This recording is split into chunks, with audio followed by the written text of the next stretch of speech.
சென்னையில் தூய்மை பணியாளர்களுடன் நடைபெற்ற 7ஆம் கட்ட பேச்சுவார்த்தையும் தோல்வியடைந்திருக்கிறது. கடந்த 10 நாட்களாக போராட்டத்தில் ஈடுபட்டு வந்த தூய்மை பணியாளர்களுடன் அமைச்சர் சேகர்பாபு, மேயர் பிரியா பேச்சுவார்த்தை நடத்தினர்.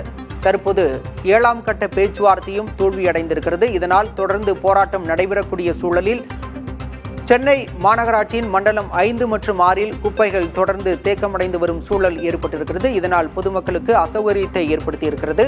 பணி நிரந்தரம் உள்ளிட்ட கோரிக்கைகளை வலியுறுத்தி சென்னையில் 10வது நாளாக தூய்மை பணியாளர்கள் போராட்டத்தில் ஈடுபட்டு வருகின்றனர். இந்த நிலையில் அவர்களுடன் 7ஆம் கட்ட பேச்சுவார்த்தை நடத்தப்பட்டது. அமைச்சர் சேகர்பாபு, சென்னை மாநகராட்சி மேயர் பிரியா மற்றும் மாநகராட்சி ஆணையர் குமரகுருபரன் தலைமையில் இந்த 7ஆம் கட்ட பேச்சுவார்த்தை சென்னை ரிப்பன் மாளிகையில் நடைபெற்ற நிலையில் தற்போது அந்த பேச்சுவார்த்தை தோல்வியில் முடிந்திருக்கிறது.